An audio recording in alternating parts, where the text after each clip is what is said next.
ಪಾಕ್ ಪರ ಘೋಷಣೆ ಕೂಗಿದವ್ರನ್ನ ಈಗಾಗಲೇ ಬಂಧನ ಮಾಡಿದ್ದಾರೆ. ಹಾಗಾಗಿ ಈಗಾಗಲೇ ನಾನು ಹೇಳಿಕೆಯನ್ನು ಕೊಟ್ಟಿದ್ದೇನೆ.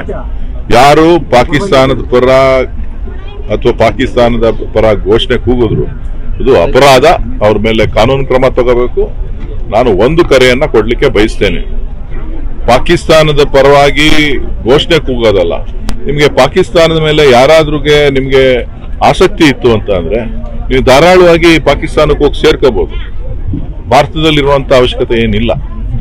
ಯಾಕೆಂತ ಅಂತಂದ್ರೆ ನೀವು ಭಾರತೀಯರು, ಕರ್ನಾಟಕದಲ್ಲಿದ್ದೀರಿ, ನೀವು ಭಾರತೀಯರಾಗಿ ಭಾರತದ ಪೌರತ್ವವನ್ನ ಪಡ್ಕೊಂಡಿದ್ದೀರಿ.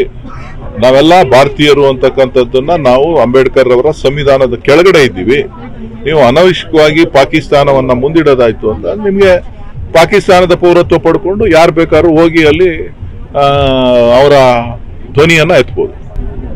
ಪಾಕ್ ಪರ ಘೋಷಣೆ ಕೂಗಿದವ್ರನ್ನ ಈಗಾಗಲೇ ಬಂಧನ ಮಾಡಿದ್ದಾರೆ. ಹಾಗಾಗಿ ಈಗಾಗಲೇ ನಾನು ಹೇಳಿಕೆಯನ್ನು ಕೊಟ್ಟಿದ್ದೇನೆ.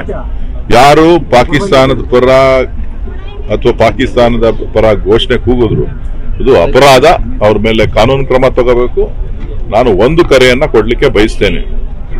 ಪಾಕಿಸ್ತಾನದ ಪರವಾಗಿ ಘೋಷಣೆ ಕೂಗೋದಲ್ಲ.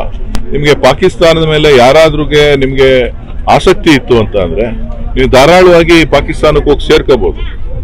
ಭಾರತದಲ್ಲಿರುವಂತ ಅವಶ್ಯಕತೆ ಏನಿಲ್ಲ.